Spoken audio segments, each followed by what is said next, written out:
A blueprint for a global direct digital democracy. Introduction, a new constitutional architecture for the digital age. This treatise presents a formal blueprint for a global system of direct digital democracy, a constitutional and institutional framework conceived over 2 decades. The central thesis of this work is that the primary impediments to the realization of a direct democratic polity are no longer technological but are, instead, fundamentally theoretical. The proliferation of the Internet, ubiquitous smartphone adoption, and the maturation of secure, decentralized protocols have largely resolved the technical challenges of scale and access. The enduring problem, therefore, is the design of a robust constitutional architecture capable of transferring legislative power directly to the citizenry while simultaneously ensuring governability, preserving institutional stability, and protecting the rights of minorities. This blueprint proceeds from a foundational axiom, that existing structures of representative governance are inherently compromised by the pervasive influence of entrenched interests, including ruling elites, transnational financial systems, and other powerful non-state actors. Consequently, this proposal eschews a top-down, state-led implementation. Instead, it is conceived as a decentralized, bottom-up, open-source initiative, designed to be built by and for a global citizenry, thereby circumventing the very power structures it seeks to replace. The Technological and Foundational Framework. Chapter 1, A Decentralized, Verifiable, and Open-Source Foundation. The technological substrate of the proposed system is envisioned not as a monolithic platform but as a global federation of interoperable, open-source applications. This architecture is predicated on a philosophy of radical transparency and user-centric verification, drawing inspiration from the collaborative development model of ecosystems like Linux. The core principles of this foundation are threefold. Universal compatibility and interoperability, to foster a unified global network rather than a series of fragmented digital polities. All independently developed platforms must adhere to a universal communication and data standard. This ensures that any user on any compatible application can seamlessly interact with the entire global system, participating in deliberations and votes regardless of their specific software client. Radical accountability through client-side verification. To establish and maintain legitimacy, the system is designed to enable client-side compilation of its source code. This principle dictates that the operational code of the platform can, in theory, be compiled on each user's local machine. This architectural choice provides a powerful mechanism for universal auditability, allowing any technically proficient user or independent auditing body to inspect the code for security vulnerabilities, malicious exploits, or hidden features that could compromise the integrity of the democratic process. While universal auditing is not expected, the capacity for such verification provides a profound check on the system's integrity, offering a level of transparency and accountability that is axiomatically superior to the proprietary, black box, electoral systems currently in use. Biometric authentication and franchise integrity. The foundational democratic principle of one person, one vote is enforced through the integration of biometric authentication technologies, such as the fingerprint scanners and facial recognition sensors that are now standard components of modern smartphones.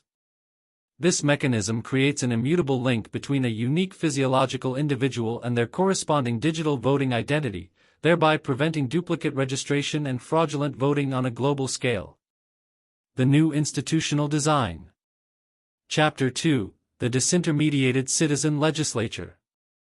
The central institutional innovation of this framework is the systematic replacement of the legislative branch of government at all levels of jurisdiction, from municipal councils to national congresses, with a platform for direct citizen deliberation, legislation, and oversight.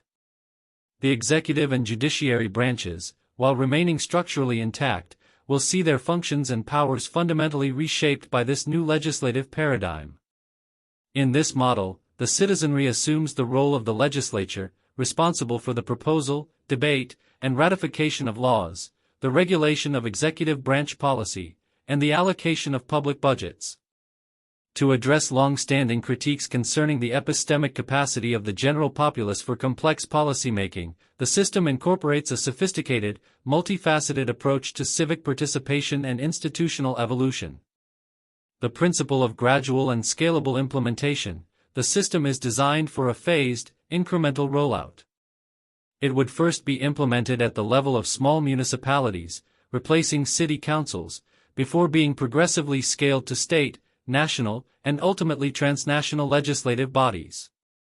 This strategy of gradualism is intended to serve as a period of societal adaptation and civic education, allowing the populace to develop the norms, skills, and political consciousness required to effectively wield their new legislative responsibilities. A hybrid model of civic participation, the system acknowledges the heterogeneity of citizen engagement by offering two distinct but integrated modes of participation, designed to accommodate varying levels of time, interest, and expertise. Incentivized direct participation, to counteract voter apathy and the high transaction costs associated with becoming an informed participant, the system incorporates a behavioral economic approach. Citizens who choose to participate directly in legislative votes are rewarded with tax exemptions, the magnitude of which is directly proportional to their level of engagement. This mechanism acts as a subsidy for civic participation, encouraging active involvement without introducing direct financial remuneration, which could risk commodifying the act of voting. Liquid democracy and dynamic delegation. For citizens who lack the time or specialized knowledge to vote on every issue, the system integrates the principles of liquid democracy. This model allows any citizen to delegate their voting power to another individual, a proxy, whom they trust to make an informed decision on their behalf. This delegation is fluid and can be revoked at any time. Crucially, the system allows for transitive delegation, or meta-delegation, where a proxy can, in turn, delegate the votes they have received to another, more specialized proxy. The votes of these delegates are weighted, carrying a multiplicative bonus proportional to the number of citizens who have entrusted them with their franchise. This creates a dynamic, issue-specific, and highly accountable form of representation that emerges organically from the choices of the citizenry. Chapter 3: An Agile and Experimental Legislative Process. The legislative process itself is fundamentally reimagined, moving away from the traditional model of universal, permanent, and static laws toward a more agile, evidence-based, and context-sensitive framework. Legislative experimentalism. The system incorporates the capacity for laws to be implemented on a trial basis, limited in both temporal and geographic scope. This sandbox approach reframes policymaking as an iterative, experimental process. A controversial or innovative policy, such as the legalization of euthanasia, could be enacted in a select number of jurisdictions for a predetermined period. This allows for the systematic collection of empirical data on the policy's real-world socio-economic impacts, unintended consequences, and public acceptance. Such an approach, which treats governance as a form of operational experimentation, requires a robust ethical framework to govern its application, ensuring principles like informed consent and risk minimization are upheld for the affected populations. Segmented sovereignty. The system introduces the mechanism of segmented voting, which allows the franchise for specific legislative issues to be restricted to the demographic groups most directly and profoundly affected. In the case of abortion legislation, for example, an initial universal plebiscite could be held to determine the appropriate electorate for the final decision: all citizens, only women, or a more specific subset such as women of fertile age. This principle of segmented sovereignty is designed to provide a powerful safeguard for minority groups on issues of deep personal or existential significance, ensuring that decisions with asymmetrical impacts are made by those who must bear their consequences. The reconfiguration of executive and judicial power. While the primary locus of reform is the legislature, the system's implementation necessitates a radical reconfiguration of executive and judicial power, establishing a novel and dynamic set of checks and balances. Chapter 4: The Fluid and Continuously Accountable Executive. Executive authority, vested in mayors, governors, and presidents, is transformed by a new paradigm of continuous, high-frequency, direct accountability, replacing the traditional model of fixed electoral terms. The elimination of fixed terms and the continuous approval poll. In this system, executives do not serve for fixed periods. Their tenure in office is perpetually contingent upon maintaining a minimum threshold of public support in a continuous, real-time approval poll. An executive whose approval rating falls below a 50% threshold is subject to immediate deposition. Conversely, an executive who sustains a supermajority of public approval, e.g., 90%, is granted a mandate to remain in power indefinitely, subject to the ongoing poll. This mechanism transforms accountability from a periodic, low-frequency event into an ongoing condition of holding office, creating a stark contrast to the cumbersome and often ineffective nature of traditional recall elections. Executive prerogative and variable majority thresholds. The executive is endowed with a formidable and unique procedural power, the authority to unilaterally set the majority threshold required for the passage of any given law proposed by the citizen legislature. This threshold can be set anywhere from a simple majority to a near-unanimous supermajority. This power functions as a dynamic legislative veto. An executive can use it to fast-track their agenda by setting low thresholds or to block popular initiatives they oppose by setting insurmountably high ones. This mechanism creates a direct and quantifiable trade-off between the executive's policy objectives and their political survival.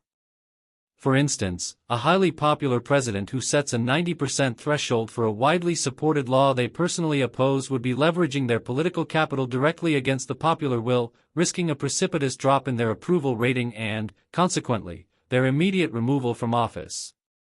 This dynamic binds the executive's legislative power directly to their public standing, replacing formal institutional checks with a constant, high-stakes calculus of popular opinion. Chapter 5. The Judiciary and the Epistocratic Guardian. The judiciary's traditional role of enforcing the law remains, with its purview extending to the adjudication of laws passed by the citizen assemblies, including regulations on contentious issues such as hate speech. However, to act as a final safeguard against scientifically illiterate or dangerously populist legislative outcomes, the constitutional architecture includes a novel, overarching institution. The Scientific Council. This body, explicitly inspired by the institutional design of Iran's Guardian Council, functions as an epistocratic check on the democratic process, substituting scientific principles for religious dogma. Composition. The Council is composed exclusively of preeminent, internationally recognized experts from the hard sciences, defined as mathematics, physics, chemistry, biology, and computer science.